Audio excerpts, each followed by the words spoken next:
Belanjawan 2025. So apa pendapat anda semua tentang Belanjawan 2025 yang telah dibentangkan oleh Menteri Kewangan Yang Amat Berhormat Datuk Seri Anwar Ibrahim. Okay. So sekarang ni pun viral dekat social media berkenaan dengan Belanjawan 2025. Ada yang support, okay, dan ada juga yang tak support. Dan ada yang basically tak bersetuju dengan Belanjawan 2025. Saya sebelum ni pun memang saya dah kind of like agak okay, Belanjawan 2025 ni macam mana, looking at the trend of our current government, bermula dengan subsidi bersasar, lepas tu kenaikan harga diesel, and then sekarang ni pun like middle of the term, betul kan? So yes, biasanya kerajaan akan come out with all of this tough decision yang memang akan menimbulkan like ketidakpuashatian daripada masyarakat, especially yang selalu saya nampak golongan orang T15, okay? T15 tu satu, dan juga golongan majikan lah kan, majikan or business owner out there, okay? Sebab yalah sekarang ni pun gaji minima pun dah dinaikkan daripada 1,500 ke 1,700. So dalam video ini basically saya just nak like give my input or my thought, okay, berkenaan dengan T15 golongan maha kaya. So benda ni yang bagi saya paling tak tahulah, what do you guys think kan? So contohnya ini kata akhbar daripada Sinar Harian. In fact, Menteri Ekonomi Rafizi Ramli berkata kerajaan sedang mempertimbangkan sistem dua harga supaya 15% golongan maha kaya dapat membayar kadar pasaran untuk petrol RON 95 manakala yang lain mengikuti harga subsidi semasa. Tapi poin dia kat sini adalah T15 ni golongan maha kaya. So what do you guys think? Anda rasa maha kaya ke golongan T15 ni? Kalau anda tanya saya, golongan T15 ni like cukup-cukup makan je. Bukan golongan maha kaya tetapi golongan cukup-cukup makan. Kalau anda tanya saya, yang maha kaya ni adalah orang yang drive kereta sports car. Okay, mungkin ada beberapa sports car. Business, ada beberapa business. Okay, sama ada di Malaysia ataupun di luar Malaysia. Dan mereka ni, yes, walaupun kerja jawatan tinggi kan, C-suite lah technically, tapi syarikat-syarikat ternama, syarikat MNC, multinational company. So okay lah, mungkin gaji pun ratusan ribu. Setakat belah-belah ribu ni, truth to be told, tak cukup lah, okay? Cukup untuk hidup, betul, tapi untuk maha kaya ni tak. And again, saya pun tak faham kenapa T15 ni kan dianggarkan hanya 3% sahaja rakyat di Malaysia ini yang jatuh dalam golongan T15. Bukan ke T15 itu top 15%? Macam mana boleh 3% je? Mestilah 15% kan? So itu pun satu benda yang questionable lah. Okay, questionable. Sebab kalau top 3%, okay lah. Top 3% dekat Malaysia ni mungkin at least lah gaji mereka like puluhan ribu maupun ratusan ribu ke atas. Yang tu okay lah kan? Setakat bayar RON 95 bagi saya tak menjadi masalah. Tapi untuk golongan T15 yang dikategorikan ini yang saya rasa something wrong lah. Something needs to be done. Sebab bagi saya benda ni menzalimi rakyat yang tak bersalah. Okay?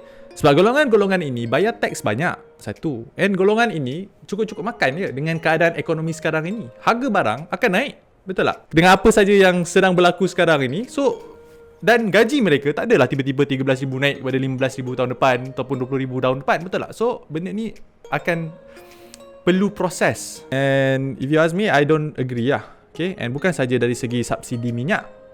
Subsidi minyak, okay, boleh pilih. Tak apalah, kalau macam tu saya tak nak drive kereta kan.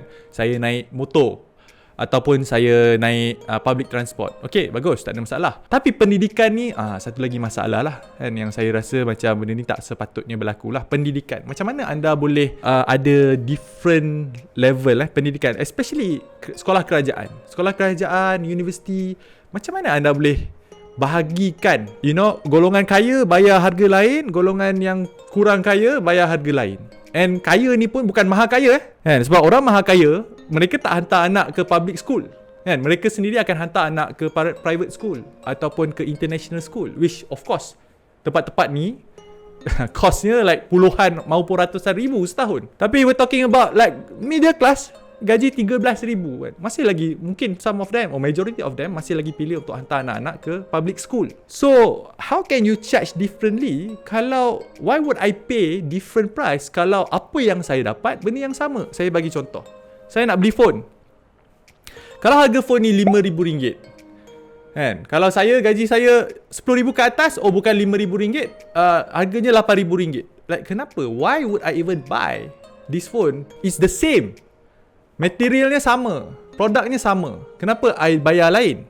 Sebab subsidi. Satu dapat subsidi, satu tak dapat subsidi. There's so many other ways that you can tax the rich, but this is not it lah kan. This is not it. For me, this is not it. Ada banyak lagi kan, belanjawan 2025, not just this, but I just want to focus on this part here. Sebab itu kalau anda perasan dekat dalam video-video saya sekarang ni, for the past how many months lah, like few months ago kan, 6 months ago, saya banyak kongsikan tips bagaimana anda nak jadi jutawan. Alright, anda tak boleh nak jadi orang golongan tengah. And benda ni pun benda yang saya belajar. Okay, one of my big aha moment masa saya baca buku Rich Dad Poor Dad daripada Robert Kiyosaki, yang mana don't be middle class. Don't become middle class. If you be middle class, you'll get taxed or punished the most by the government. Okay? Kalau anda be bottom class, anda akan dapat banyak bantuan, banyak support. In fact, contoh saya bagi contoh kat UK saya dulu belajar kat UK, kerja pun kat UK 2 tahun. Sana homeless dapat duit bantuan daripada kerajaan. Kerajaan bayar gaji ke orang-orang yang homeless ni. Masa zaman saya lah, sekarang ni saya tak tahulah kan, dengan lepas post COVID-19 kan, inflation, peperangan dan sebagainya. But masa zaman saya tahun 2000, masa saya berada di UK 2010 sampai 2017 7 tahun di UK, orang homeless ni dekat England tu dapat duit, dapat gaji, duit support daripada kerajaan. So, okay, they are taken care of. Orang yang kaya, yang betul-betul kaya kan, yang maha kaya ni, yang ada bisnes kan, juta-juta ataupun ratusan juta ni, they don't even live in the UK. Kan, bisnes mereka bersepah-sepah di seluruh dunia. And in fact, mereka akan buka offshore punya account, offshore punya bisnes. So bisnes dekat mana-mana lah, like Cyprus contohnya, ataupun kat Dubai, right? So then they don't get taxed there. So all the money they get, they are enjoying their life, their wealth. So itu orang yang maha kaya. Tapi orang yang berada di tengah-tengah ini yang akan dihimpit. Bantuan kerajaan pun anda tak dapat. Anda nak lari, pergi, nak ada pilihan untuk hantar anak ke international school ke private school, nak keluar overseas pun tak boleh sebab tak mampu. Sebab kos dia terlalu tinggi. So anda terpaksalah hidup ditekan. Hence why buku yang saya baca, okay, daripada Robert Kiyosaki, ni cerita tahun 2017. Saya dah tahu lah. Okay, saya dah berazam untuk tak jadi middle class. It's either you from bottom, you have to rise up to the top. Jadi top 1%. Don't stay kan, like T20. T20 now is the new M40, right? M40 is the new B40. Technically memang dengan keadaan kos yang begitu tinggi sekarang ni, you cannot stay in the middle. Berada di tengah ini, kalau anda belajar probability, right, standard deviation, that bell curve, betul tak?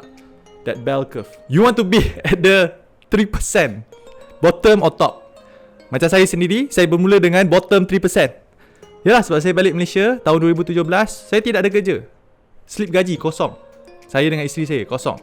Okay? In fact, saya dapat bantuan kerajaan. Saya dapat bantuan kerajaan for the first few years, 2-3 years. Sebab memang saya tidak ada income. Commission yang saya dapat pun berapa? RM50, RM100, paling-paling pun RM1,000. Bawah gaji minimal ketika itu. So I was like the bottom 3%. And then I learn. Saya belajar tentang kewangan, saya belajar tentang pelaburan, saya belajar tentang business, so that I don't spend too much or too long dekat dalam golongan tengah itu. Saya terus jump ke golongan top 3%, right? So that I have options. And this is what Robert Kiyosaki said, and I think the government also knows, kerajaan pun tahu. You nak tax golongan yang top 3%, top 1% ni, it's in a way impossible. Susah. Macam mana you nak tax all these multi-billionaire? How? Kan, mereka, syarikat mereka pun dah bayar cukai juta-juta. Diri mereka mungkin dapat benefit daripada company. In fact, kalau kerajaan tekan sangat pun, then mereka lari. Bila mereka lari ke negara lain, peluang pekerjaan akan habis. Bila peluang pekerjaan habis, dan siapa yang nak kerja kat Malaysia? Right? So orang kat Malaysia ni nak kerja dengan siapa? Nak kerja dengan siapa? So hence why it's very impossible for people, for any country to tax the richest. The poorest get the benefit, the richest gets away. Yang kena golongan kat tengah-tengah ni. Okay? So kepada anda semua, kenapa saya kongsikan benda ni? Sebab saya nak bagi anda satu kesedaran. Alright? Saya yakin some of you, yes, kita boleh buat bising, kita boleh complain, kita boleh kemukakan kita punya idea kan, viral kat social media dan sebagainya. But at the end of the day, you know, it's the government's choice, right? Kerajaan yang menentukan apa yang mereka nak buat lah. Rather than focus on the things that you cannot control, why don't you focus on the things that you can control? Benda yang anda boleh kawal. So antara benda yang anda boleh kawal adalah ilmu, right? Mencari ilmu. Jangan, saya daripada dulu kan dah ditanamkan dengan satu sifat yang saya takkan rely on government punya aid. Saya tak nak mengharap kepada bantuan orang. Okay? Because mengharap kepada bantuan orang, mengharap nama pun mengharap. So anda menunggu, anda menanti rezeki jatuh. Yes, rezeki ni milik Allah. Kalau Allah tentukan anda dapat rezeki, anda akan dapat. Betul. Tapi at the end of the day, kalau anda menunggu pun, anda tak dapat buat apa-apa. Right? Sebab Allah takkan mengubah nasib sesuatu kaum selagi anda tak ubah nasib anda sendiri. So bagaimana nak ubah nasib anda sendiri? Anda boleh tambahkan ilmu. Bila anda tambahkan ilmu, anda tahu how the world works. Anda tahu sistem perbankan, anda tahu sistem duit itu, fiat currency ini. Dan anda kena tahu sistem currency sekarang ini semuanya berlandaskan kepada sistem hutang. So sebab itu kalau anda jenis yang simpan duit, anda akan rugi. Dan sebab itu juga saya mengajar orang tentang pelaburan. Anda kena melabur. Anda kena tahu macam mana nak laburkan duit anda. Pastikan duit anda bekerja untuk diri anda. Okay? In fact, good news kepada anda semua. Saya ada buat satu kelas. Okay? Kelas unit trust. Kenapa saya cakap unit trust? Sebab bila cakap tentang pelaburan unit trust ni, pelaburan unit trust ni dia sangat-sangat versatile dan sesuai untuk semua lapisan masyarakat. Dan dia adalah satu pelaburan yang sesuai untuk beginner. Orang yang baru nak berjinak-jinak, nak tahu tentang dunia, nak tahu tentang realiti duit, nak tahu tentang pelaburan. Bagaimana kalau kita melabur ini, duit kita ini dilaburkan dan boleh memberi kita keuntungan. So this is the reality that we live in. Pilihan di tangan anda. So bagi anda yang berminat nak belajar, then definitely tim saya ada berikan link dekat bawah. Hanya klik pada link tersebut. Spend some of your energy, your time and your money to learn. Buka minda anda kepada dunia realiti. Cukup-cukuplah anda complain, posting, like that's your voice. Okay, diorang dengar bisikan anda, bisikan kecil-kecil ni, but then it will not really do anything about your life. Take in charge of your life now.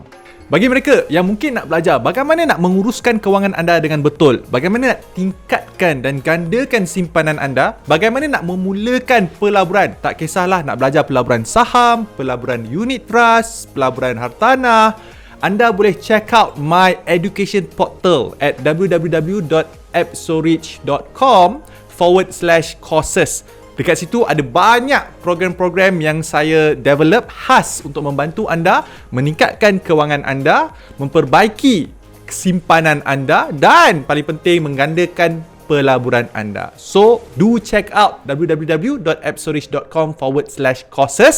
Manalah tahu, some of the programs mungkin dapat membantu anda untuk menyelesaikan masalah anda. So, do check it out. Itu saja daripada saya. Saya akan jumpa anda dalam video-video seterusnya.